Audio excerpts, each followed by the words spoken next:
Susie's food, so please stay for that.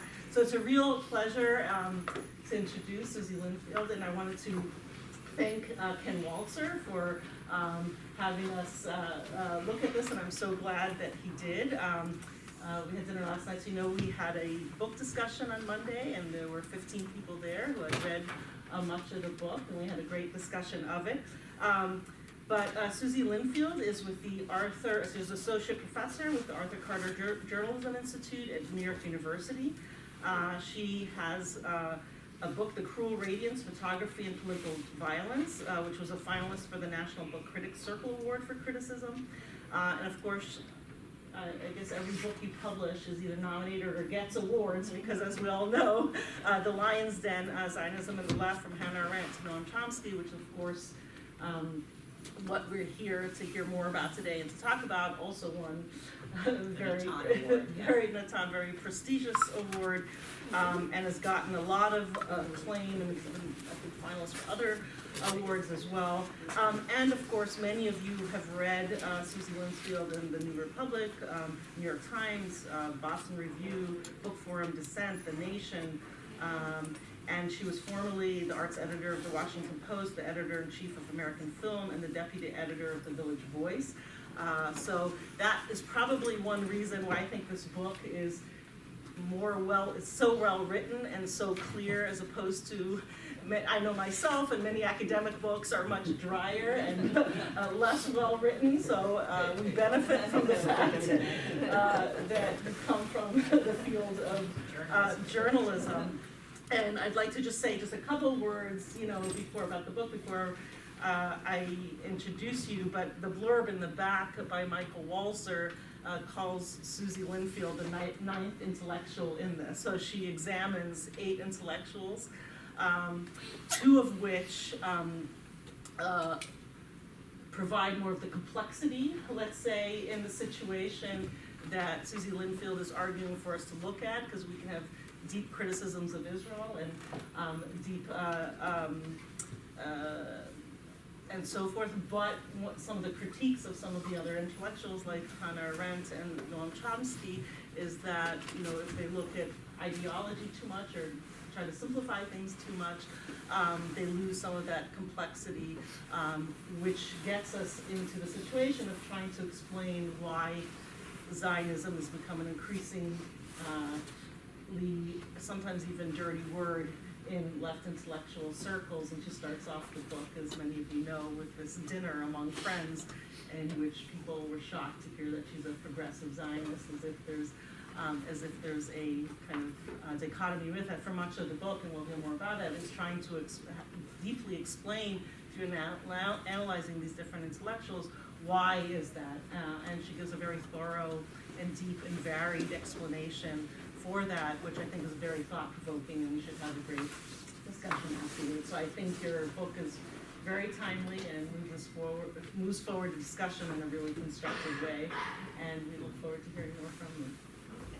Thank you. Thank you very much for having me here. I'm honored to be here. I went to school in the Midwest. It was nice to be back in the cold Midwest. The handout I gave was some of the quotes that I'll be talking about in my talk, and it just sometimes helps people to read along. Does anybody want?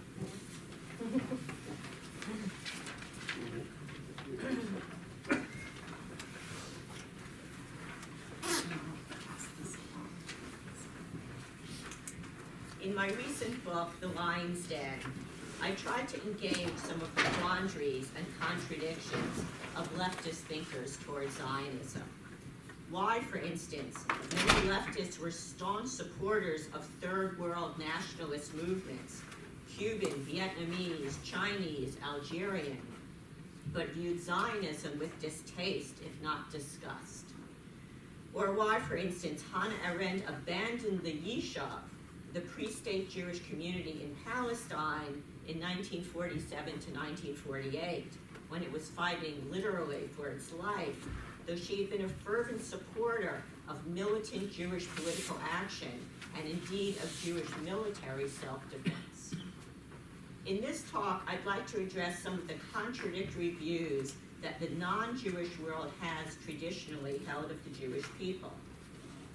But I'd also like to discuss something that is perhaps a bit more delicate. The sometimes paradoxical, peculiar, and singular views that Jews have had of ourselves and that the Zionist movement has embodied. Among the concepts I'll explore are Jewish peoplehood, Jewish normality, Jewish survival, and Jewish extinction. Are the Jews a normal people, and should they be? Or alternately, do we have an ethical and worldwide task to fulfill? Whether that task comes from God, we believe in God, from the moral imperatives of the prophets, or in more secular terms, from our lengthy experience of oppression and suffering. Here I'd like to backtrack a little and discuss a controversial article that was written for Tablet magazine, a Jewish online magazine, in 2014 by Mati Friedman. He is an Israeli writer born in Canada, author of a book called Pumpkin Flowers, a chronicle of his fruitless, bleak time as a soldier guarding an isolated outpost in Lebanon. And it's actually a terrific book. I teach it to my students. I recommend it to everyone, especially the students here. More to the point here, he worked as a reporter in the Jerusalem Bureau of the Associated Press from 2006 to 2011, and has also reported from other countries in the Middle East. Friedman argued that the American, and indeed the Western, press's obsession with Israel and the Israeli-Palestinian conflict fits into a centuries-long pattern of anti-Semitism, which identifies the Jewish people as the world's ultimate moral failure. The first part of his argument about the obsession is, I think, incontrovertible. As he pointed out, during his time at the Associated Press, the organization had 40 staffers covering Israel and the Palestinian territories, more than it had in China, Russia, India, or in all of the 50 countries of sub-Saharan Africa combined, or indeed in all of the countries of the Arab world. He noted correctly that the degree of violence could not possibly account for this disparity. In 2013, the Israeli-Palestinian conflict resulted in 42 deaths. Compare this to the scores of thousands killed in the drug wars in Mexico, to the hundreds of thousands, now estimated at 500,000, killed in Syria, to the millions killed in the ongoing wars in the Congo. Outsized coverage of Israel, Friedman wrote, reflects, quote, an old twisted pattern of thought, namely a hostile obsession with Jews, end quote. In his view, Israel has come to represent all, or at least many, of the world's contemporary ills. Israel is seen as the starring actor in an old, albeit updated morality tale in which Jews, or in this case Israelis, fulfill the traditional familiar role of villain, a tiny people or a tiny nation that has brought great unhappiness into the world. Israel is seen as the locus of nationalism, militarism, racism, and neocolonialism. The press, Friedman argued, believes that Israel is an absolutely crucial story at the center of world politics. In contrast, he wrote, quote, Israel is not one of the most important stories in the world, or even in the Middle East. Israel is a speck on the map, a sideshow that happens to carry an unusual emotional charge, end quote. Again, it's hard to refute the observation about an emotional charge. An example, last May, the New York Times ran a long, scrupulously detailed, devastating article on Syria's gulag of government-run torture chambers, surely one of the century's great crimes against humanity. The article received 600 comments from New York Times readers. In contrast, its article on Israel's denial of entry to Ilhan Omar and Rashida Tlaib received 6,000 comments. I agree with Friedman's point, up to a point, that is. What he says is true, but it is only half true. For it is not only those who are critical of Israel who are obsessed with it. and who view it as the world's most important story. So, to be blunt, do many, if not most, Jews, especially in the US. I suspect that if the New York Times closed its Jerusalem bureau and sent its reporters instead to Cairo, Algiers, and Khartoum, or even if it lessened its coverage of Israel, the outcry from readers, especially Jewish readers, and those who consider themselves the most pro-Israel, would be instantaneous and furious. Friedman was arguing that Israel should be treated as a normal country, and the Israeli-Palestinian conflict as a normal, that is political, not moral, conflict. But whether Zionism itself sought to be normal is a complicated question. More broadly, whether the Jewish people view ourselves as normal is an equally complicated one. I'd like to explore those questions a bit here. In a post-war interview, Hannah Arendt said that she was shocked at the Jewish question, this seemingly marginal problem of a seemingly marginal people, would turn 20th century politics, and indeed the entire 20th century, upside down. I quote this approvingly in my book, but in considering it further, I think that Arendt was wrong. The Jewish question was never peripheral. After all, for almost 2,000 years, the Jewish question was key to Christian theology and therefore to the history of the West. It is the mass conversion of the Jews that is the necessary prelude to Christ's second coming and the subsequent redemption of the world. Whether this conversion would result from relatively friendly persuasion, as Augustine proposed, or alternately from coercion, torture, and death, as favored by, among others, the Inquisition, was up for grabs. During the Enlightenment, the question of Jewish citizenship became the acid test of the French Revolution, and indeed of the Third Republic. It was a central issue for Enlightenment thinkers and their enemies in country after country as they attempted to define themselves and formulate a concept of statehood. The historian Yuri Slezkine, in his book The Jewish Century, has gone so far as to claim that all the key theories of the 20th century, he cited Marxism, psychoanalysis, Nazism, and Zionism, were all responses to the Jewish question. In the world's imaginary, the Jews have been able to fill any and every role. We are the ultimate shapeshifters. We have been seen as craven, feeble, abject, weak, humiliated, but also as powerful, conspiratorial, and demonic. As the prime, indeed fatal, danger to the societies in which we live. In the Middle Ages, Judaism was regarded as a barbarous, introverted, ignorant, antediluvian cult that rejected the larger world.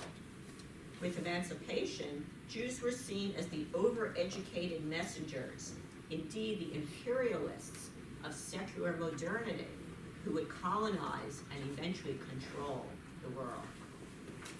Jews have been seen by Europeans as too Semitic, that is, too Eastern and too dark, and by Arabs as too European, that is, too Western and too white. We are jabbering, emotional, irrational fanatics, mindlessly adhering to nonsensical, if not disgusting rituals, such as circumcision.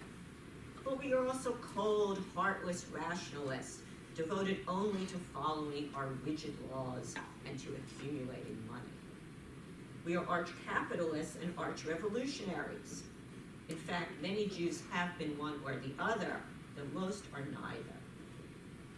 Leo Pinsker, author of the early Zionist tract Auto-Emancipation, summed up these paradoxes when he observed, and this is quote number 1 in your handout, quote, "For the living, the Jew is a dead man. For the natives, an alien and a vagrant. For property owners, a beggar. For the poor, an exploiter and a millionaire. For patriots, a man without a country. For all classes, a hated rival." End quote. How to explain the survival of the Jewish people against such staggering odds, a persistence that many have found baffling, suspicious, annoying, or infuriating. Jean-Francois Lyotard, in his book Heidegger and the Jews, noted that the oddly metamorphic capabilities of the Jews, one key to their survival, presented Europeans with an insoluble problem. He wrote, quote, "One converts the Jews in the Middle Ages. They resist by mental restriction. One expels them during the classical age. They return. One integrates them in the modern era. They persist in their difference," end quote. And if the Jews were capable of endless transformation, so too was anti-Semitism, which is why the traditional Christian hatred of Jews as Christ killers could morph without too much trouble into the modern hatred of Jews as, take your pick, racially inferior, anti-national, communist, capitalist, cosmopolitan vermin. That was actually a phrase used by the anti-Dreyfusards in France. Or simply overly and gallingly successful. Lyotard observed that in the European imagination, the Jews are, quote, not an enemy in the ordinary sense. And because of this, he wrote, one cannot wage any sort of traditional war against them. Jews must therefore be annihilated rather than defeated. One main theme of Jewish history is the struggle to escape from the prison of these various misperceptions and be seen simply as human beings and equal citizens. But again, that is not the whole story.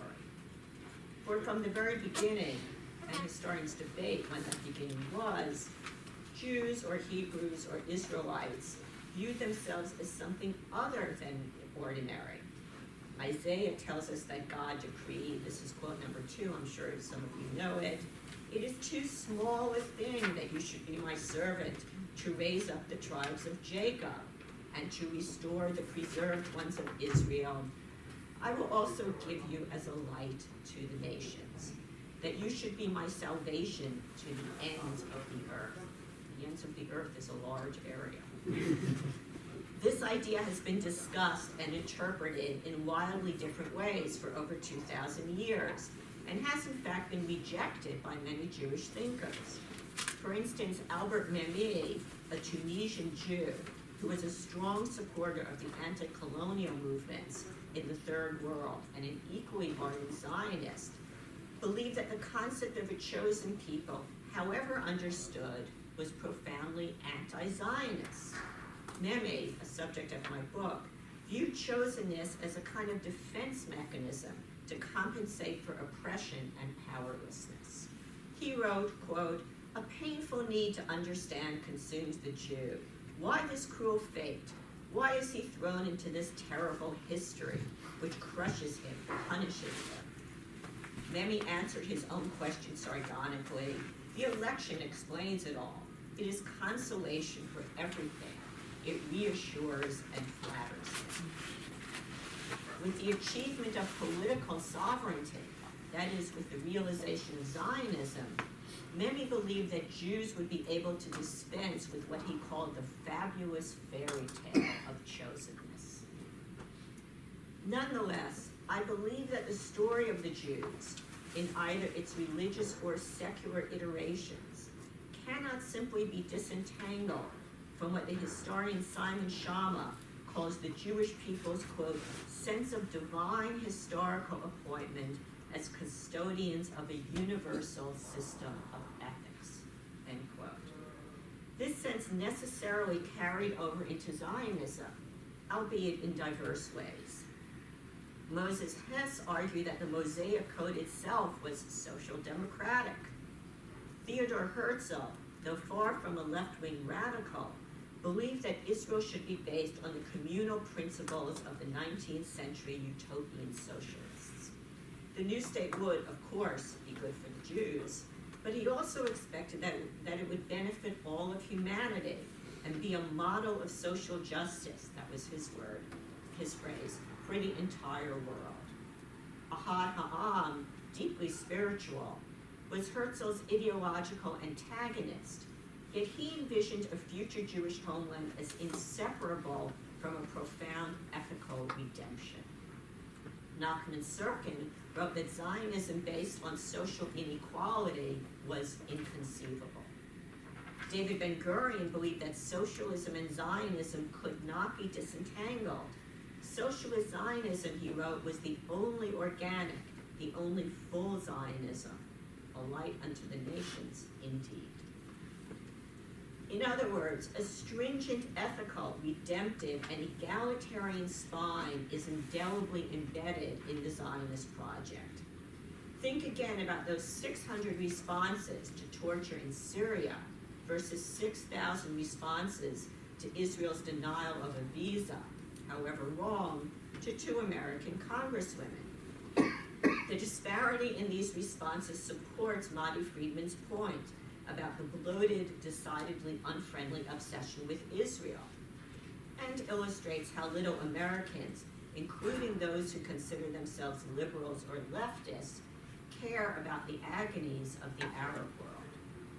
But it's also true that, given the history of the Jewish people and of the Zionist movement, we, or at least I, expect a lot more from Israel in both its domestic and foreign affairs than I do from Syria. In my view, the 2 countries exist not just in different political universes, but also in different moral ones. And the issue is not just what we in the diaspora expect of Zionism. Far more important is what Zionism expected and expects of itself. I have referred many times to the Jewish people. In actuality, Jews have been seen both as more than and less than a people. That is, as the people and the anti-people all at once. These conceptions were held not just by outsiders, but by Jewish thinkers too.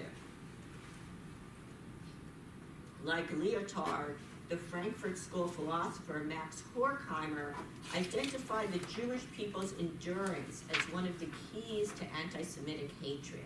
This is quote number 3. Horkheimer wrote, quote, "For every Jew is experienced as a member of the Jewish people, the people that almost 2,000 years ago lost their state and that, though scattered, were held together by their idea of God. It is thus a people in the highest possible sense of the word, which all others feel their own people cannot equal." End quote. This jealousy had ominous consequences. The Gentile world, Horkheimer continued, quote, "sees the Jew who need do nothing, not even go to the temple, not even speak Hebrew, who, even a renegade, remains part of his people. And the other, that is the Gentile, sees the Jew possessing something he craves, an essence. This arouses the thirst for revenge, which even death cannot slake." End quote. But Jews were also meant to be superior to mere peoplehood, or at least nationhood. Jews were the negation of the ordinary. In this view, Zionism, precisely in its normality, was a profound defeat. Horkheimer again, this is quote number 4. "Jewry was not a powerful state, but the hope for justice at the end of the world. They were a people and its opposite, a rebuke to all peoples. Now, a state claims to be speaking for Jewry. The Jewish people have now become a nation among nations, soldiers, leaders, money raisers for themselves. How profound a resignation in the very triumph of its temporal success. Hebrew may be its language, but it is the language of success, not that of the prophets. It has adapted to the state of the world. It is a pity, for what was meant to be preserved through such renunciation disappears from the world." End quote. In this view, Israelis, by forming a nation, have in a sense betrayed the moral superiority of the Jews. Instead of being the hope for justice at the end of the world, they have created a state with all the political compromises that entails. The early Zionists agreed with the anti-Semites that there were many things that were decidedly abnormal, indeed deformed, about Jewish life. Where the Zionists parted company with the anti-Semites was in their analysis of the problem and therefore of the solution. But there is no doubt that Zionists were the harshest critics of Jewish life in the diaspora. There are several reasons for this, including the Jews' culture of analytic thought and skeptical argument. In addition, many early Zionists were strongly influenced by Bolshevik vanguardism. Some liberation movements attempt to build up a people's sense of self-worth and discover an affirmative, if not glorious, version of their history. Think of the Black Power slogan, "Black is beautiful." Zionists took the opposite tack. Jewish is beautiful is definitely not their view. That is why the early Zionists, in their description of the Jewish condition, can sound uncomfortably close to the anti-Semites. It is impossible to ignore the sense of shame that permeates the Zionist critique. And in some ways, this makes sense. After all, only a degraded people would be in need of redemption. Here, for instance, is Zev Jabotinsky, the father of secular right-wing Zionism. This is quote number 5. Because the Yid is sickly, because the Yid is ugly, sickly, and lacks decorum, we shall endow the ideal image of the Hebrew with masculine beauty. The Yid is trodden upon and easily frightened, and therefore the Hebrew ought to be proud and independent. The Yid has accepted submission, and therefore the Hebrew ought to learn to command. End quote. Such views were by no means the monopoly of the right, which was a small minority within early Zionism, although unfortunately it no longer is. Key Zionist thinkers and Hebrew writers who were more influential and definitely more leftist than Jabotinsky propounded similar themes. Bernard Lazare, the 19th century French socialist and Zionist, observed that after centuries of oppression, the Jewish people's, quote, spirit and soul have become debased. The stiff-necked tribe of Maccabees has become a tribe of slaves. Agrarian Zionist A.T. Gordon agreed. The Jews, he wrote, are, quote, broken and crushed, sick and diseased in body and soul. Joseph Brenner described diaspora Jews as, quote, filthy dogs, inhuman. And in an 1897 essay published in the Zionist newspaper, The World, Theodor Herzl sounded an awful lot like the Jew haters who would soon conquer Europe. The Jew, Herzl wrote, this is quote number 6, quote, is spineless, repressed, shabby. His face shows only miserable fright or a mocking grin. He carries on his dirty deals behind the mask of progress and reaction with rabbis, writers, lawyers, and doctors who are only crafty profit seekers, end quote. It is striking how frequently the word parasite occurs in the writings of the early Zionist writers. This was their disdainful, despairing description of diaspora Jews. In the Zionist view, the cause of these perversions and of Jew hatred itself was the Jews' otherness. Emancipation in the West had not solved this problem. On the contrary, emancipation had led to new, more virulent forms of Jew hatred. And the situation of Jews in the pre-Enlightenment East, Russia and Poland, was even worse. Zionism argued that the anomalous, the non-normal situation of the Jews, wherever they resided, and the centuries of discrimination, oppression, and violence it had engendered, could be solved only by a homeland where the Jews would be a sovereign people rather than an alien minority that was scorned as inferior, resented as superior, or both. But the Zionists insisted that a homeland or a state would be far from enough if it simply reproduced the diaspora culture. What the Zionists envisioned was much more. A far-reaching, indeed breathtaking, social and cultural revolution in which both the psyche of the Jewish people and its socioeconomic structures would be transformed. A powerless, fearful people of pariahs would be turned into a self-sufficient nation of workers and farmers. It would seek peace but never hesitate to defend itself militarily. Pogroms and moneylenders would fade into the past. Here, too, we find several paradoxes.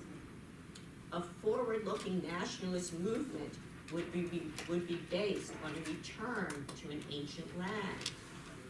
A defiantly secular movement would draw on a religious tradition, albeit reinterpreted in national and even socialist terms.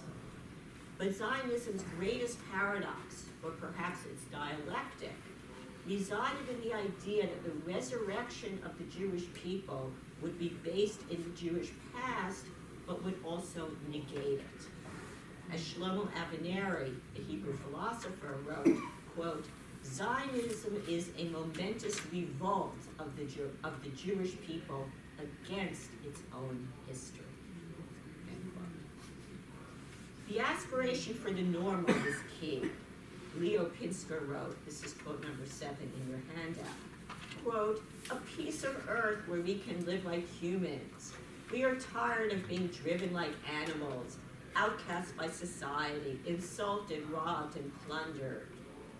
I tell you with all the power of my soul, we want to be a people, to live on our own national land, to make our communal and political institutions, to found a state, however small, where we can live as a free people." It was precisely this sense of normality that cheered and impressed Jewish visitors to the pre-state Yishuv. Writing in 1942, Hannah Arendt observed that Jews in Palestine, quote, "live as Jews, just as other peoples live, without covering their nakedness with the fig leaf of a different nationality," end quote.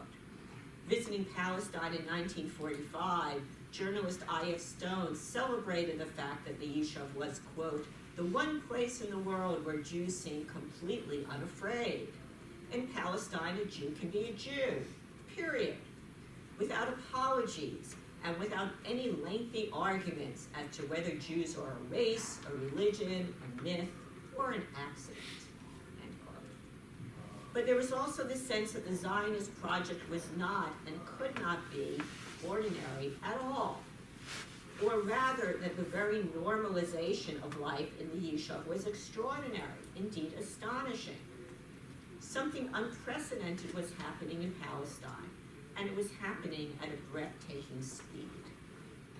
In 1930, the French writer Albert Londes wrote that the supine, reviled Jews he had observed in the Eastern European ghettos had been transformed in Palestine. Heads were uncovered, faces were clean-shaven, chests were held high, backbones were straightened. "It's a miracle," he wrote with an exclamation point. The building of the radically egalitarian kibbutzim, the political self-organization of a previously worldless people, the modernization of Hebrew, the rapid development of the land, the transformation of petty tradespeople and semi-employed intellectuals into peasants and proletarians, the creation of the Histadrut Labor Federation, the substitution of modern activism for centuries of passivity. Observers from various political persuasions expressed what can only be called a sense of wonder. All this was intertwined with the view of the Zionists as moral exemplars. Stone praised the young Jews building the nascent country as truly heroic and an inspiration to quote all who prize human courage, devotion, and idealism. Robert Koppa's photographs from Israel in 1948 illustrate the sense of heroism, which combines the physical with the moral. The images are strongly reminiscent of his loving photographs of the anti-fascist loyalists in the Spanish Civil War. The idea that Israel should embody the extraordinary, especially on an ethical level, would become an existential demand. Karl Jaspers, the anti-fascist German philosopher and friend of Hannah Arendt, wrote at the time of the Eichmann trial that the state of Israel was justified only to the extent that it was different from, by which he meant better than, other states. This is a view that is, I think, widely prevalent in the Western left today. Jaspers urged Israel to display what he called high-mindedness, which he identified as, quote, part of the Jewish tradition, by refusing to even pass judgment on, much less execute, Eichmann. It is exactly this line of thinking, of course, to which Matti Friedman objects. But the idealism that Stone praised and Jaspers demanded was an internal Zionist demand too. Israel is a nation that explicitly founded itself, as its Declaration of Independence made clear, on, quote, the precepts of justice taught by the Hebrew prophets.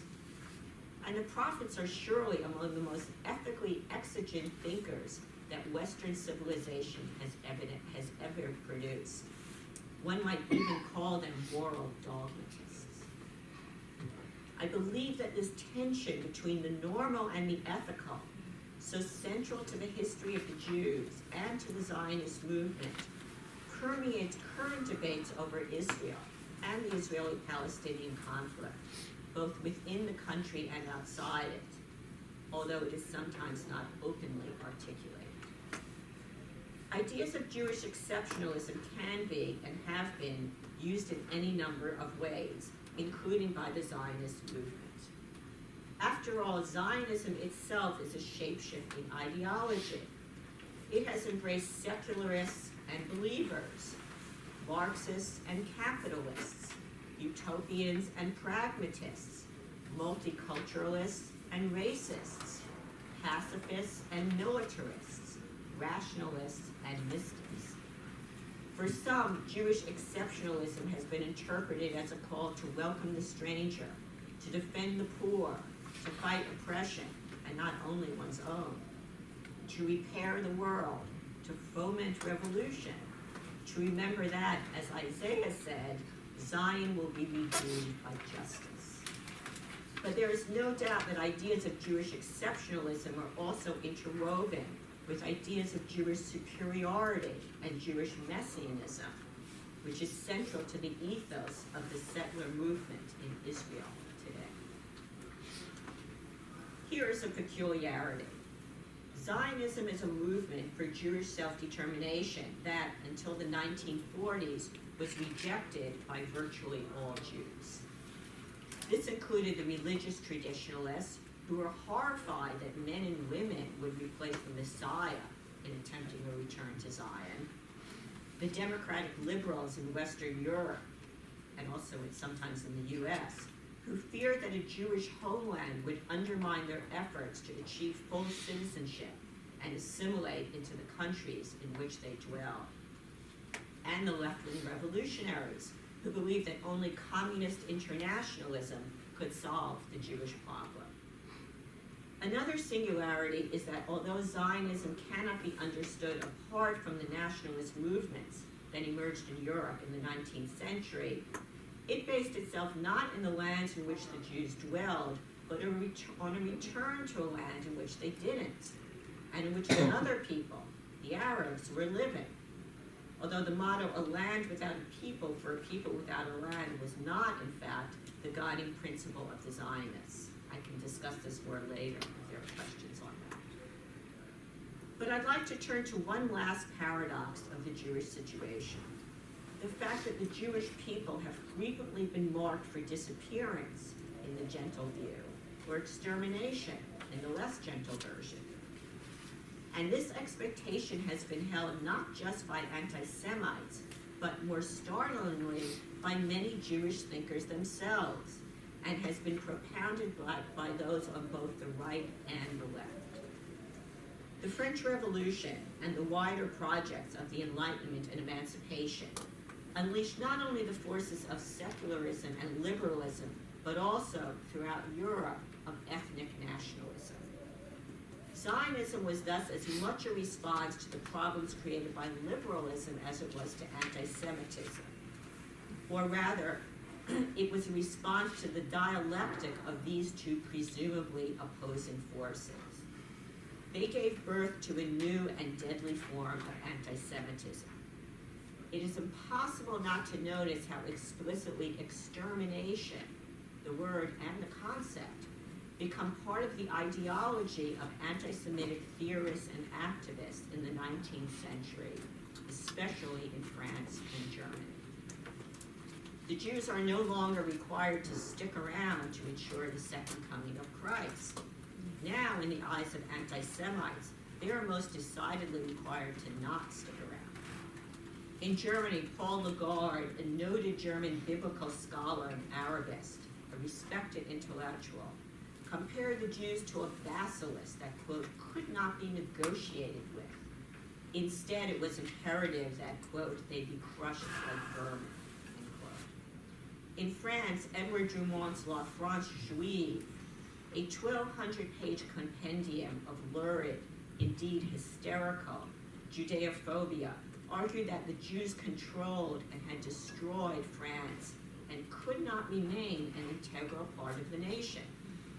One could dismiss this as the ravings of a fringe lunatic, except for the fact that the book went through over 100 printings in the 2 years after its publication in 1986 and became one of France's biggest bestsellers. The idea that the nation could survive only if it was cleansed of Judaism and of Jews became a key tenet of anti-Semitic thinkers. I'm not claiming that such ideas were held by a majority of citizens, but a pernicious seed, that of elimination, had been planted. Of course, no one did or possibly could have envisioned Treblinka or Sobibor. But the possible extermination of the Jews was envisioned decades before the building of those charnel houses. In his diaries, written in the late 1890s, Herzl predicted with terrible accuracy, this is quote number 8, quote, we shall have to sink lower, shall have to be even more whipped, plundered, and slain. What appearance this oppression will have, what form, I cannot surmise. Will it be a revolutionary expropriation from below, or a reactionary confiscation from above? Will they chase us away? Will they kill us? I have a fair idea it will take all these forms and others. They will chase us out of these countries where we live, and in the countries where we take refuge, they will kill us.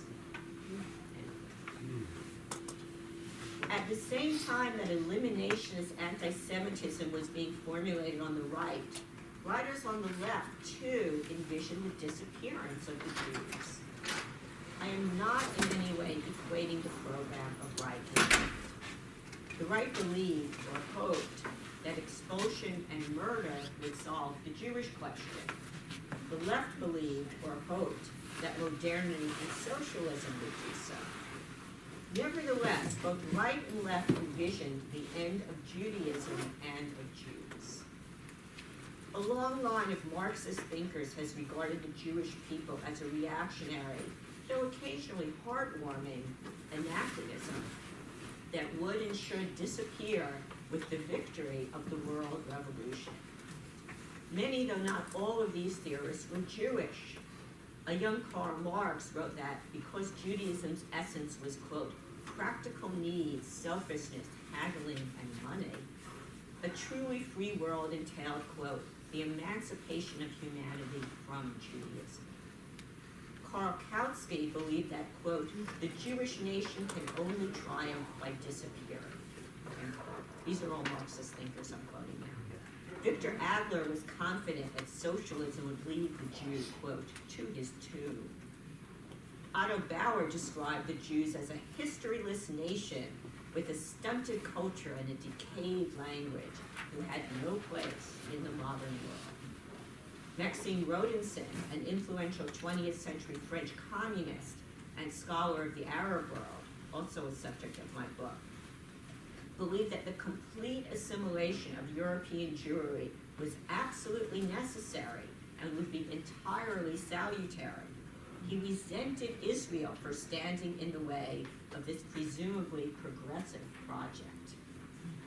All these writers have participated in what the historian Robert Wistrich has called, quote, an ethnic death wish, a strange and strangely Jewish phenomenon. I believe that today, part of the embarrassment that Israel causes some liberal and leftist Jews, especially in the US, is tied to the fact that the stubborn refusal of the Jews to disappear is a refutation of this Marxist and modernist telos. Ironically, this view is sometimes held by those who are the greatest advocates of diversity in other areas. And the glaring, irrefutable, existential proof of that refusal to disappear, or even to assimilate, is, of course, the State of Israel. This does not mean that opposition to the occupation and to Israel's egregious human rights abuses is simply a chimera, an excuse. Not at all. But it does suggest, more than suggest, that the occupation is hardly the sole cause of antipathy to Israel and to Jews. In conclusion, well, I have no conclusion. I have no solution to the thorny paradoxes that I have discussed. But I believe that looking at them honestly is one step toward untangling the labyrinth of fears, resentments, anxieties, and hopes that Zionism and the State of Israel have always engendered and that continue to confound us. Thank you. That's what we do.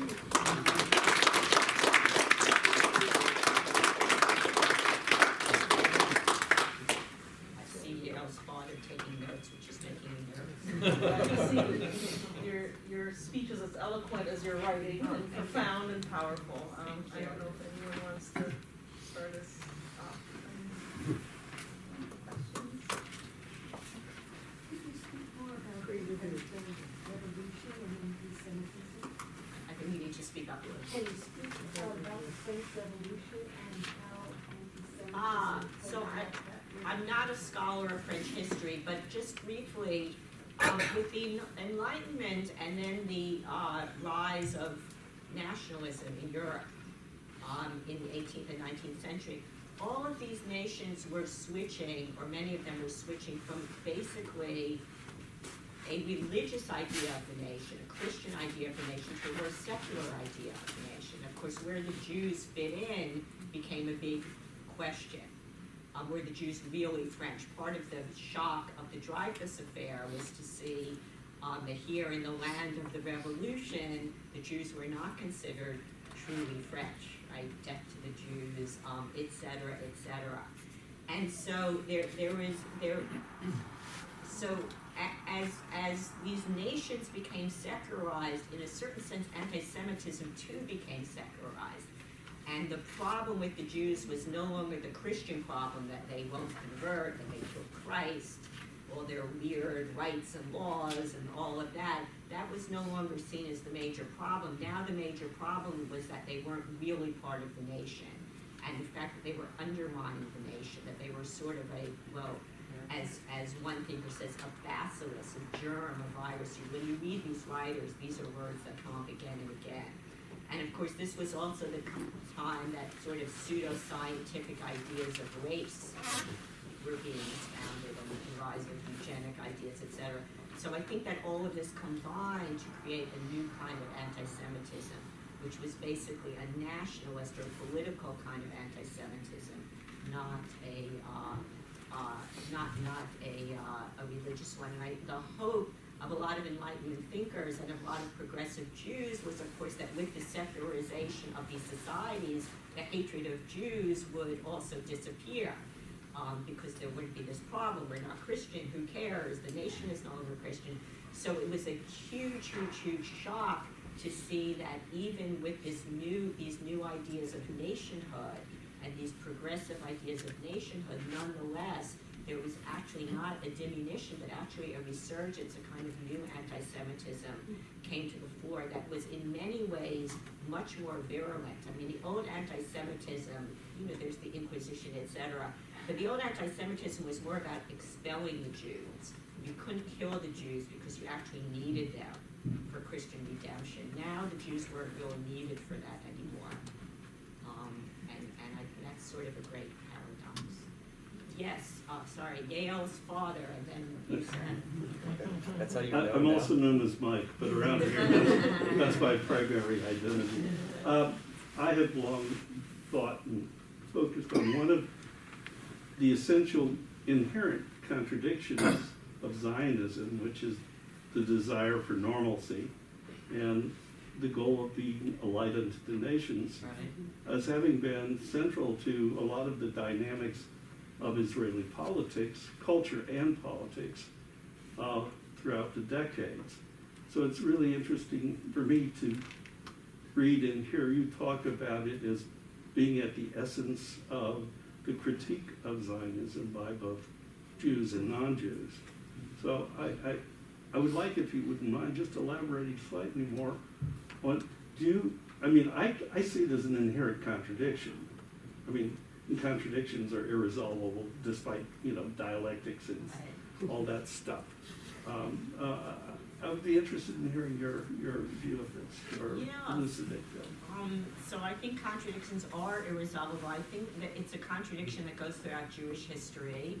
I think it's been a contradiction in my own life and my own upbringing. I come from a leftist Jewish background, and it's certainly the idea that we Jews are, that it's incumbent on us to be involved in movements for justice, that that's part of what being a Jew means.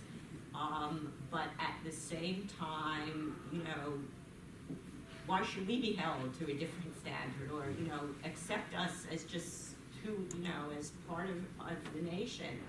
And I think that the sort of laser-like focus, I think this is what Nadia Friedman was writing about, the laser-like focus, I think, of a lot of the left on Israel as sort of the prime evil, I think does come from an idea that Israel has to be held to a higher standard.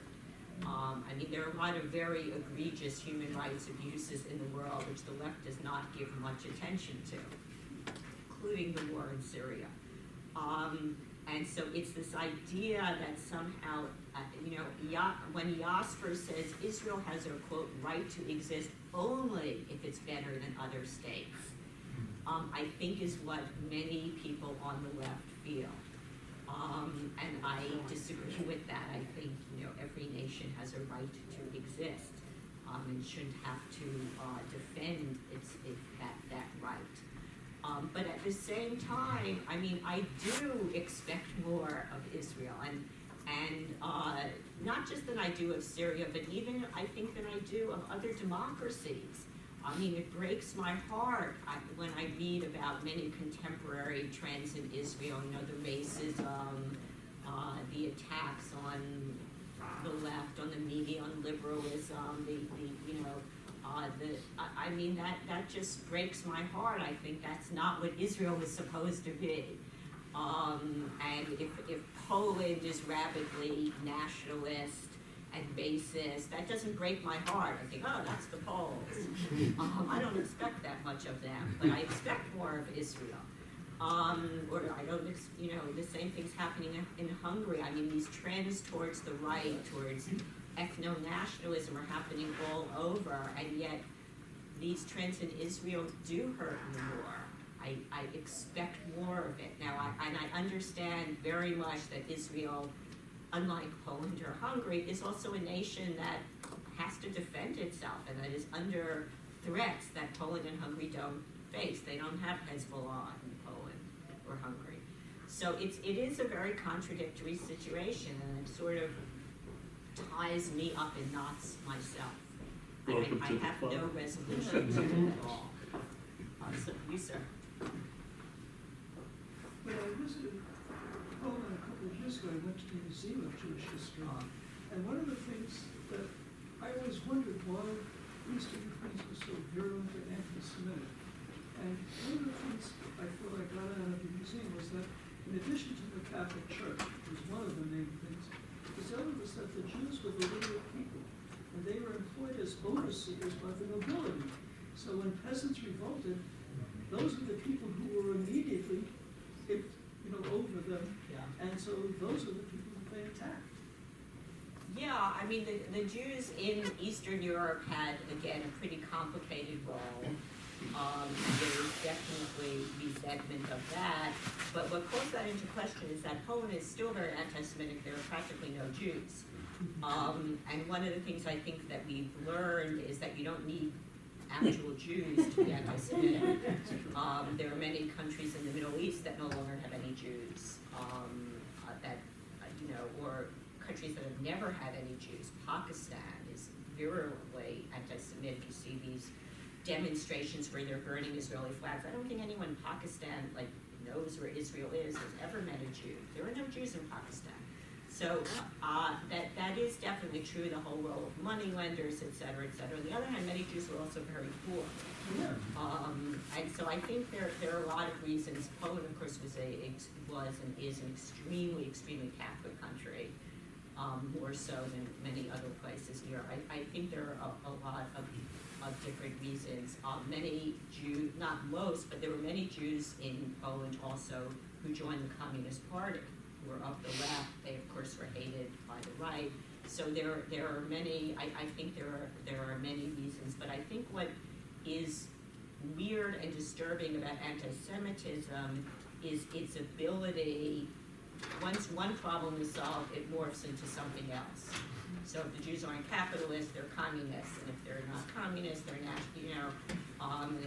if there are too many of them, but even if there are none of them, there's Judaism, there's anti-Semitism in democratic countries, in authoritarian countries, in the Arab world, in the West. So that anti-Semitism seems to have a ability to rejuvenate itself in very different eras and situations. Other questions? Yeah, maybe people could just introduce who they are. Eric Aronoff. He's Yale's husband. Yeah, I should have put that first. I guess in response to what you were saying about feeling heartbroken about Israel's misbehaviors, and perhaps even pride at their good behaviors when they do that. To me, that's actually not surprising that Jews would feel heartbroken if Israel falls short of expectations. In the same way that as citizens of the United States, we feel heartbroken when the same things are happening here, on a daily basis.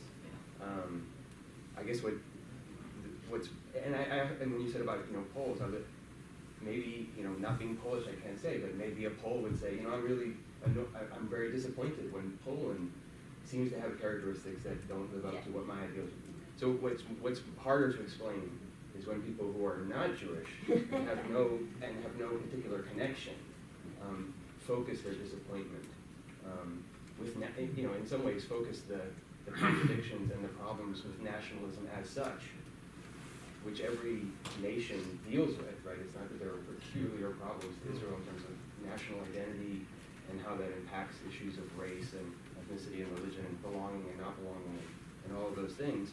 It's the projection of all of those internal problems that occupy any nation to Israel as the focus. In some ways, if I were a Freudian, I'd be like, it's a classic case of projection, where I don't have to deal with it for my country because I'm projecting it all on this other country. So that was Freud actually did believe that about anti-Semitism to some extent, that it's a projection. I agree with you, but I think what's different is, so for instance, you don't see a lot of leftists talking about what's happening in Poland. They talk only about what's happening in Israel. And that's what I was saying, that there is a sort of laser-like animus. And I think Israel does have problems with its national identity that are peculiar to it, because here you do have a state for the Jewish people, which to me is different than a Jewish state. you also have a large minority of citizens who are not Jewish, and who, in my view, should have absolutely equal rights. And, you know, has been very hard for Israel to figure that out. Just a quick response, I would say that that's a fast forward condensation of a process that most other nation states have gone through in slow motion over several hundred years. So I would actually say it's not a unique problem to Israel. Every nation state has at some point had to kind of decide, well, who belongs to the nation? And that always will, historically speaking, seems to have tried, potentially left some people out, et cetera, et cetera. So anyway, we don't have to solve that now, but that's kind of my sense. Yeah.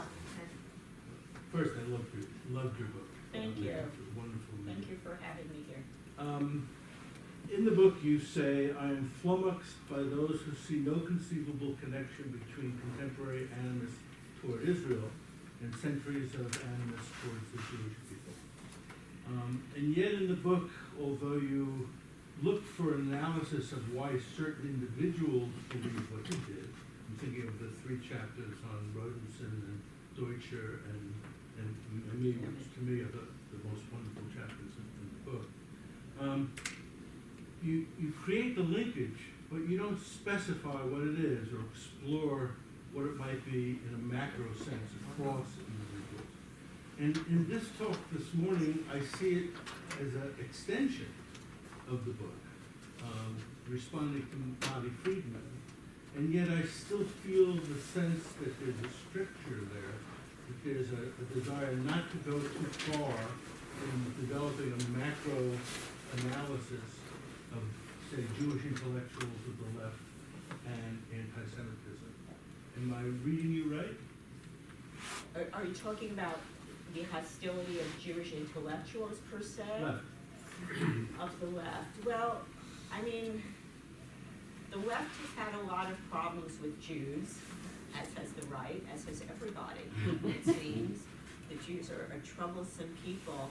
I think for the left, I mean, there are several reasons, some of which I try to get into the book. The idea that the Jews are not a nation, that they're just a religion, the antipathy towards the Eastern European version of Jewry, the Orthodox, the ghetto, it was a very, if I'm allowed to use this word, backward culture in a lot of ways. I know we're not supposed to use that word, but it was. There was that, a very fierce internationalism. There's the famous anecdote where 2 journalists from Jewish newspapers come to see Trotsky to ask him to make, the revolution was originally, outlawed pogroms, et cetera, and they go to Trotsky and they say, you have to make sure that the revolution keeps protecting Jews. And Trotsky is asked, are you a Jewish or a Russian? He says, neither, I'm a communist. And this was the view of many leftists, Rosa Luxemburg, a very extreme internationalism. But I mean, it's actually a puzzle to me. And of course, I think that the contradiction is that so many Jews, of course, were part of the left and were attracted to the left. If you look at the ruling, the Central Committee, the original Central Committee of the Bolshevik Revolution, a lot of them are Jews, and Jews were a tiny, tiny, tiny percentage of the population. And I think that, I mean, even someone like Marx, who was baptized, who didn't consider himself Jews, I think that there is, which is what I tried to mention here, that there is a kind of messianism in Judaism, this idea that we are going to repair the world, that we are bringing, this law, not just to ourselves, but we are bringing this law to the world. We are bringing this ethics to the world. We're bringing all of the things that we are bringing to the world. And I think that messianism is part of what that messianic spirit was secularized and became leftist ideology. But you're right, at the same time that so many of these Jews were in the left, they were also very hostile to Judaism, not just to Judaism, but to the continued existence of the Jews, and that to me is actually a puzzle. Rodinson is a very, I think, interesting and weird case, because Rodinson, French communist, capital C, his parents were Bolsheviks. He was born in France, but his parents were Russian. They were Bolsheviks. They had fled from pogroms, but they were absolute supporters of the revolution. He was raised to be an anti-Zionist. And he himself said, my anti-Zionism has nothing to do with the Palestinians. It was way before 67 or anything like that. He believed that Zionism was reactionary, would always be a kind of reactionary nationalism. He believed totally in assimilation, and he believed that assimilation had actually occurred until the war and then the state of Israel. But of course, the fly in that ointment, which he never discussed so far as I know, is that his own parents were deported to Auschwitz and murdered. So clearly assimilation had not worked that well. And I think that the Jews are a very problematic people in Western history and Western culture. And I focus on the left because that's what I'm interested in and that's my own background. But the Jews have been equally problematic for the right. I guess to me, what's again the theme of disappointment, it disappoints me more with the left. And it also seems more paradoxical because Jews have not been a big force in the right. They have been a big, Albert Memmi says, Jews we're condemned to the left. We have to be in the left. That's no longer true for many, but. So it's somewhat of a puzzle for me.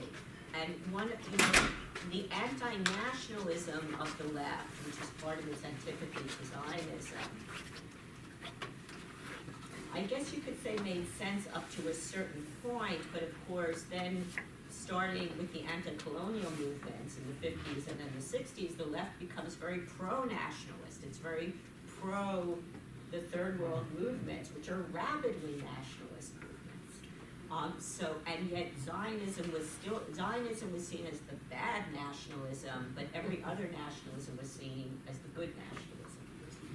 And that to me is not just a contradiction, but a kind of hypocrisy. And that's part of what Memmi wrote about. So I don't have a macro, it's very hard. I wrote the book to try to figure out certain things, but by the end of the book I was still confused. Which maybe, I guess, is the failure of my own thinking. Yes, sir. My name is Stan Kaplowitz, Professor Emeritus here. Could you speak up a little bit? Okay, so I'm Stan Kaplowitz, I'm Professor Emeritus. And, I think, in response to what you just said, I think that one of these people who would regard Zionism as bad nationalism would say one reason is, well, any form of Western nationalism is bad because Western countries are the countries that basically rule the world, imposed imperialism. They might also see Zionism as especially bad, but I think that would be part of their response to you about why third world nationalism is good because they are revolting against imperialist exploitation by West, nationalist Westerners. Yeah, Rodinson said that the nationalism of oppressed peoples always has to be upheld. Yeah. But of course, you could say that the Jews were an oppressed people. But they don't look at it that way. Or sort of like, I think, can really easily fit in the category of oppressed peoples. So again, that argument to me falls short. And of course now, or not just now, but for a long time, probably more than half of Israel, I'm talking about Jewish Israelis, are descendants of people from Arab countries. The idea that Israel is, quote, white. And you go to Israel is not, quote, white. Not that there's anything wrong with white, but that whole sort of characterization I find really strange. Yeah.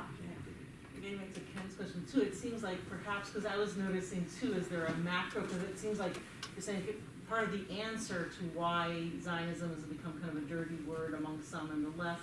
Some of it, with some theorists, deals with anti-colonialism and anti-imperialism and linking it with that. Some of it is anti-nationalism, even though it's not a consistent anti-nationalism and internationalism. Some of it is kind of expecting more of the Jewish state. So you have kind of a variety of different answers that are emphasized to different degrees, that different theorists latch onto more of this, part of the cause, and others latch into that part of the cause. But I mean, it seems like if one were to try to extrapolate some macro thing from your book, it's precisely not to have macro answers and ideologies and visions, because part of your strong critique of some of these theorists is where they go wrong, is trying to transplant this macro theory onto everything, and therefore not looking at complexities, not looking into facts that don't conform to the macro vision they're trying to transplant onto Israel. And so that's part of the problem. And therefore, and it seems like you end with also a strong critique of kind of the one state visionary solution as also being yet another macro utopian vision that often is not well thought out as to how it would happen without a civil war, or the fact that most Palestinians and Israelis don't favor that, even though support for two solution is going down, support for one solution is, I mean, you go into all these good arguments why that, as an alternative to some of these critiques, falls under the same fallacious macro utopian vision that seems to want to wipe away a more complex reality. So I wanted to see if you'd agree, and then I had one more question, I mean, to see whether you agree with that. And as I was reading this, and as we were discussing this on Monday, I was wondering, is there another, if you're thinking of these multi-causes to why it becomes problematic to be a progressive Zionist among the left, then why, is there another cause or theorist that you left out, that you kind of contemplated doing, is there, if we were going to build on a fifth cause for this, or a fourth cause in terms of what's outside your main causes that different theorists reflect, what would it be? You mean antipathy to Zionism? Yeah, and is there another explanation that, or cause that we're missing, or that we could be talking about as well? Is something that I was thinking about as I was reading the book. Well, that's an interesting question. I think that the critique on the left today is today mainly based on this idea of colonialism or imperialism. I mean, I've had students, and I'm really happy students are here. I'll be taking questions from students. But I've had students who think, or who have the idea that there was this country, this peaceful country called Palestine. That wasn't. And then somehow the Jews took it over. And that this is, this imperialist, colonialist enterprise. And I think that analysis is quite predominant. And I also think that the left, I'm allowed to say this, has become obsessed with color and with race, and this idea that Palestinians are, quote, dark, which they're not necessarily, and that Israelis are, quote, white. And again, they sort of try to transpose South Africa onto Israel. Those are two really different countries. I would say that for myself, I think, as I said, most Jews were also, if not anti-Zionist, at least not pro-Zionist until the 1940s.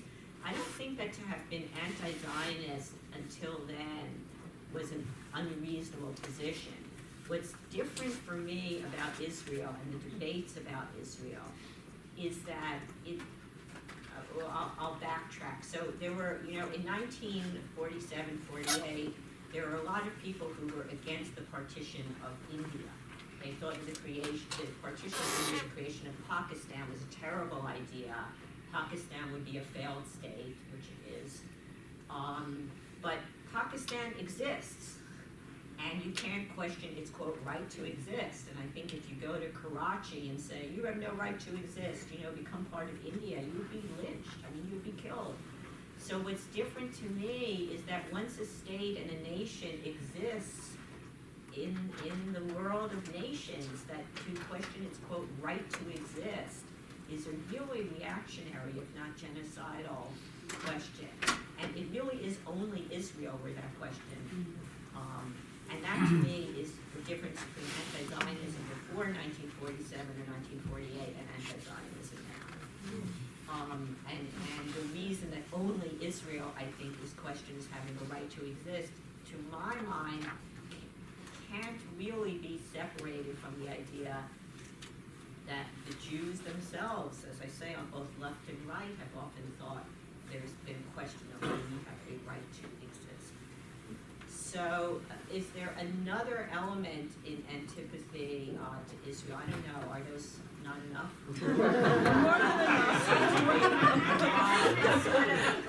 It's sort of pretty multifaceted. Yeah. I think,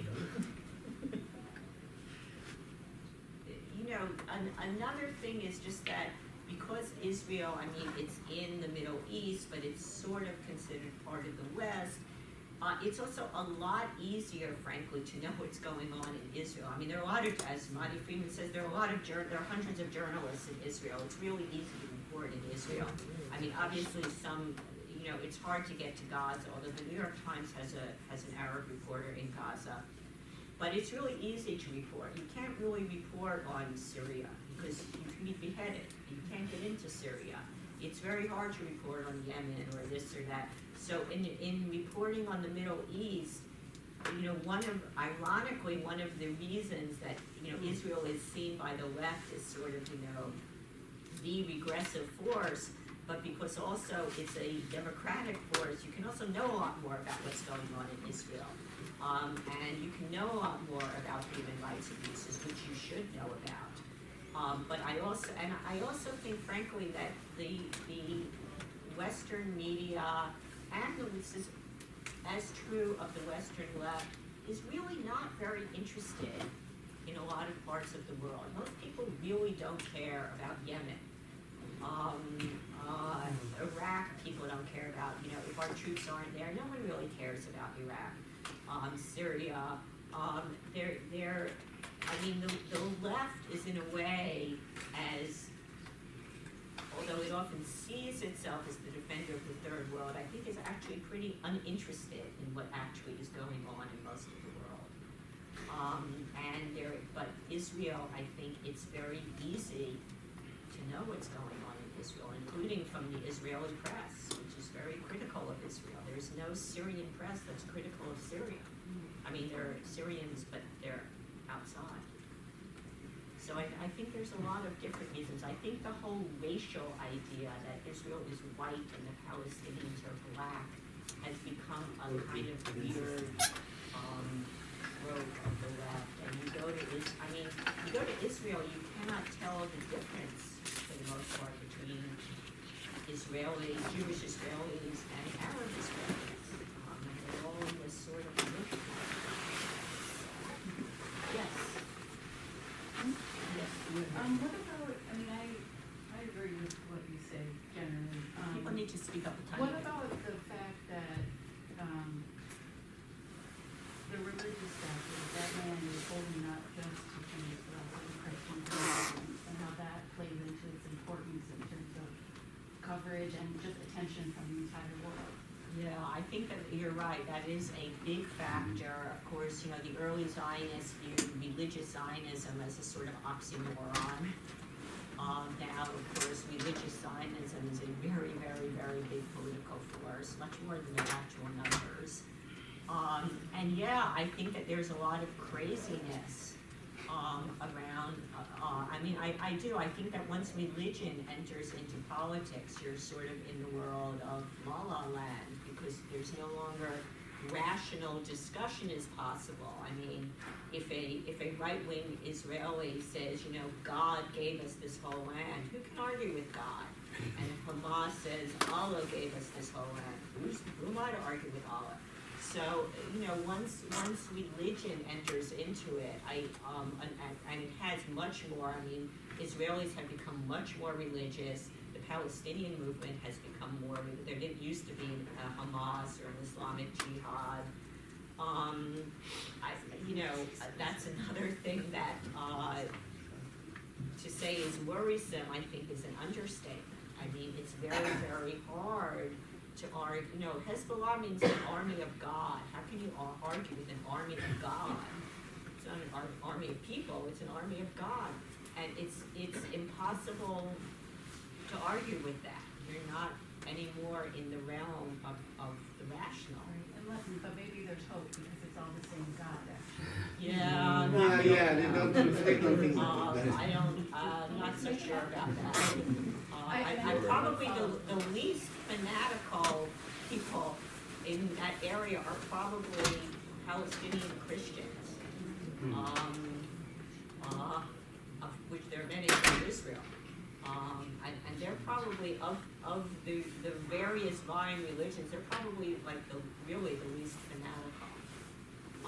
I don't think it gives much hope. I mean, you know, both Christian theology and Muslim theology believe that they're the furtherance of Judaism. I don't see, it's very hard for me to imagine a very religious right-wing Israeli and an Islamist Palestinian coming There are together. some coming together, and, you know, we should try as much as we can. But a different question is, you know, how having different expectations of Israel versus Poland versus Syria. You've written on human rights extensively.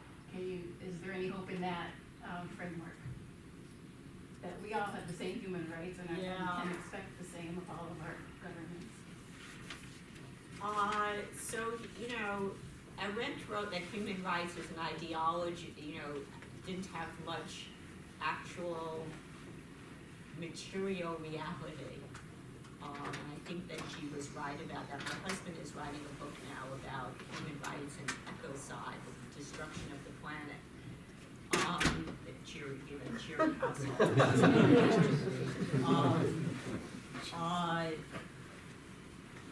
I mean, human rights has become an ideology of certain, I would say a certain portion of the world. It's very hard, which I think is great, but it's very hard to imagine how human rights are realized other than within the nation state. And nation states are very, own their sovereignty very closely. So, you know, to say that there are egregious human rights abuses in Syria, I'm not sure. I mean, within that nation as it's formulated, I don't think that has any particular salience or any force. So I'm not terribly, I mean, I think the idea that all people are endowed with certain rights by virtue of being human is a beautiful idea, but I think it can be only realized politically, and I see many countries in the world going in the opposite direction, including our own. Yes? The punchline of the short story is, when it comes to killing Jews, any excuse will do. So basically, and it began way back with Appian in Roman times before there was any of this. And I think Josephus wrote a book called Against Appian. It was the first polemic against the anti-Semitism of Appian. So this is a really long history. And Kurt Weill said, the ever increasing problem with the ever decreasing number of Jews. So, you know, all of this, it's a very, very long history. And it escapes me why some of these people are given the honorific of intellectual. It seems to me they are the antithesis of intellectual. They have an idea. And if I show them, let's say, the Jerusalem Report, which has a wonderful review of your book, by the way, if you haven't seen it. I see that. Yeah, this is a quote. Tells me that with you. Yeah, that was a wonderful review. And you know, a little ding in the opening paragraph, a little ding that, and then nothing but, Obviously a brilliant reviewer. Absolutely. Tibor Krause, I have no idea who this person is, but it's a fine review, so you can run it off and read it here. So my question is, why are these positions or these people, in your book, the Mene is a little bit different, characterized as intellectuals? If I showed them the Jerusalem Report, which is all, by the way, hurrah, hurrah, there's a lot of criticism also, but from a constructive point of view, but a lot of stuff that's going on that's extremely international and good and healing, and it would just be flipped right back at me. It doesn't conform, it can't be okay. I mean, in principle, it seems to me, it can't be okay. What is the it? What is the it that can't be okay? Israel. Oh, Israel. Israel can't, I mean, in principle, Israel can't be okay. So It's violative. if I'm allowed to disagree with you a little, I do think the people in the book are intellectuals. I think Hannah Arendt certainly had much more than one idea. I think that, I mean, talk about someone who changed the ideas of, not just of human rights, but the whole concept of totalitarianism, whatever one. I mean, she is a thinker, I think, that really changed the way people conceptualize 20th century politics. Isaac Deutscher was a brilliant historian of the Russian Revolution, of Trotsky, also a beautiful, beautiful writer, although English is not his first language. I think that Kessler was maybe not an intellectual, and he was also sort of a lunatic. Williamson was an intellectual. I mean, he was very, very, very knowledgeable about the Arab world, and not in a simplistic way. I mean, to me, an intellectual is somebody who grapples fundamentally with the world of ideas, and contributes to that world. And I think that all of the people in this book were, and I think that their views of Israel, I mean, even someone like Arendt, who was very much a very militant Zionist and is against the partition and doesn't support Israel in 48, which is still puzzling to me. And yet her views were complicated. I mean, she consistently said, that the destruction of Israel or the defeat of Israel would be the greatest catastrophe of her life. She supports Israel in 67. She supports Israel in 73. Her family lives there. She goes there. And same with Deutscher. I mean, he says he regrets having told people not to go to Palestine. His family also was killed in Auschwitz. He regrets. He kept going back to Israel because even though he was not a Zionist at all, he was also totally fascinated by Israel and admired so much in it. And he viewed the kibbutzim as the only true socialism in the world. So I think that my book is not meant to say that all of these writers just hated Israel. I don't think that that's true.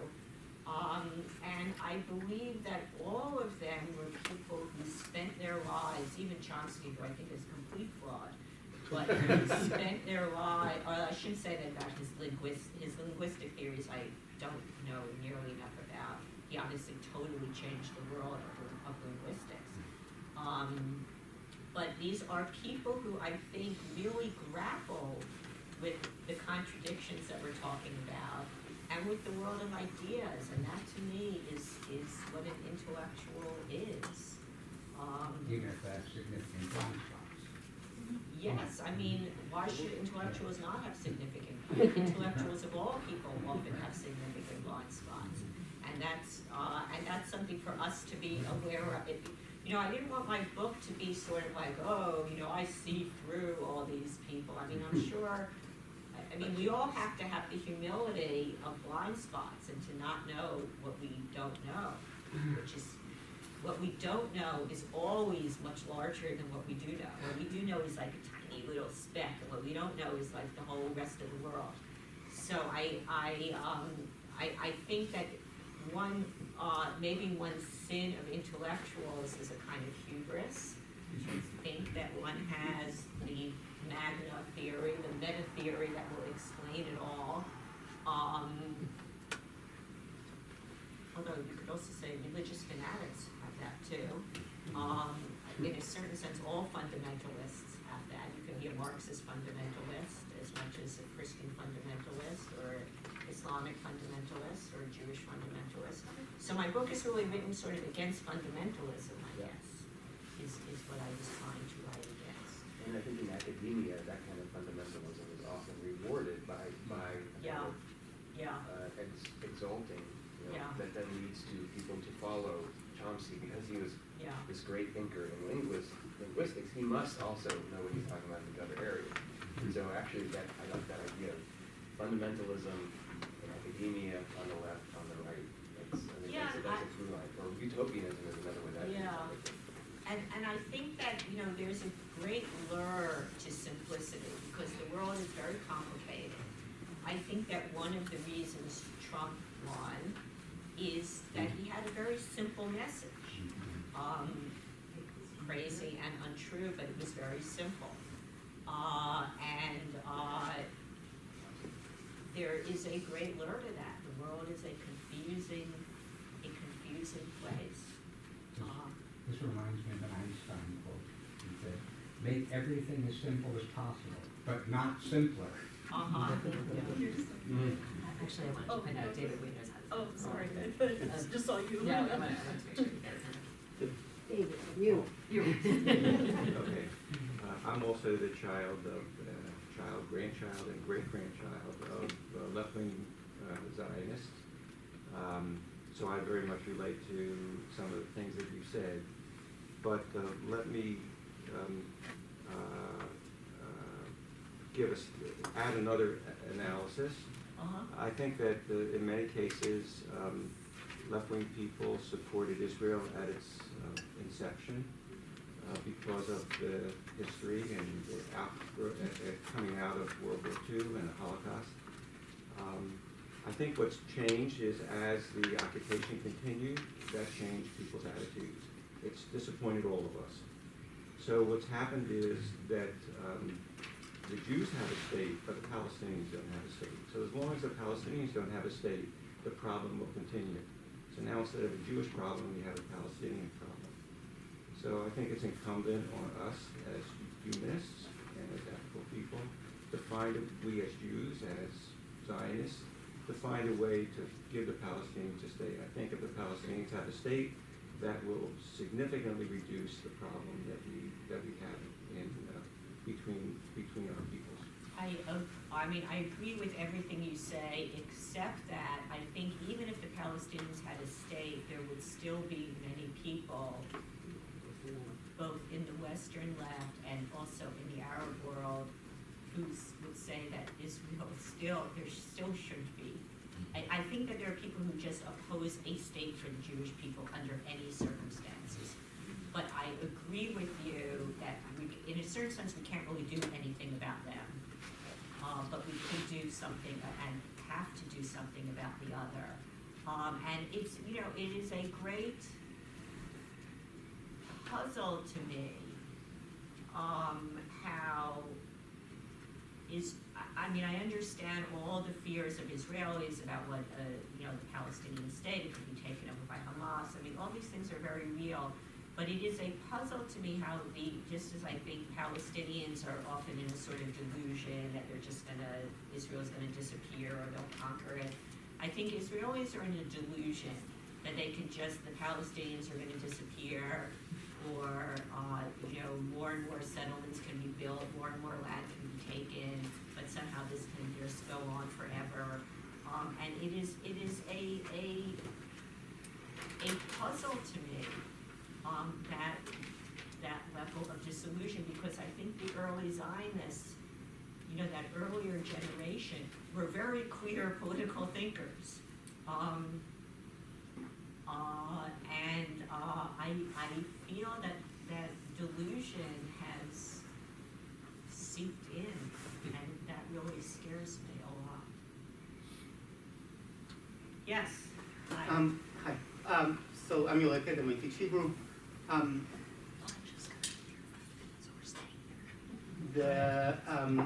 The issue that I'm kind of struck by your talk is the idea of belongingness, because it's everybody that you're talking about wants to belong somewhere.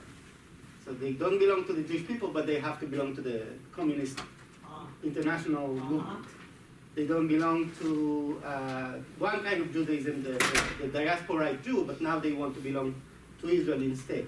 So there's the kind of dialectic of belongingness. I now am something else because I belong to this, I don't belong to that anymore. And I think that kind of, it's a discussion of who belongs to which group and who is to be excluded from that group too. And I think that when you talked about the 20% of Israelis who are Arabs, and do they belong to the nation or not, as Eric said, I don't think that they actually want to belong to the nation. They want to belong to the land, and or to the country. And there's a difference between saying I belong to the nation and because they're not seeing themselves as part of the Jewish nation or even the Israeli nation. They see themselves as living there, as part of the land. And the question is, how does the Israeli state need to deal with them? But that's one side of the equation. The other side of the equation is who is part of the Jewish people. Because one of my Palestinian students many years ago says to me, Israelis are the worst people of the world. And I said, so am I the worst person you know? And she said, no, not you, but Israelis. And I think that anti-Semitism in that sense said, okay, all these people belong to this group. That's diffused to us. But it's very clear to us what are the characteristics that they hold to make them who they are that we should hate or we should not accept. And that many times these generalizations are completely inaccurate about most of these people that belong there. But I also think that from the Israeli perspective and from the Jewish perspective, there's also this kind of idea of real Jews are people that are like me, that think like me, that share my values, and everybody that's not like me, doesn't share my values, is not part of the group. So it's okay not to accept them, it's okay to quote-unquote hate them, it's okay to quote-unquote say that they don't have the same rights here, and it's just jostling for who's going to have the power to make that decision. Just before you give an answer, I just want to announce, since we're going over a little bit the time that we had, is that if you're a student of Professor Bernstein's and haven't signed up for your class, please do so. You're all welcome to stay. Once you answer the question, we're going to bring in the Woody's lunch, and you're all welcome to stay and have lunch with us, and then we'll continue the discussion over lunch. But for those of you who have to leave, maybe after you answer this question, you can leave already, but you have the space to do so. Yes. So I would say two things. Obviously, you know a lot more about what's going on in Israel than I do. But in terms of what you're saying about Arab citizens of Israel, you may be right, but remember the Arab Joint List is now the third largest party in the Knesset. There is a huge Arab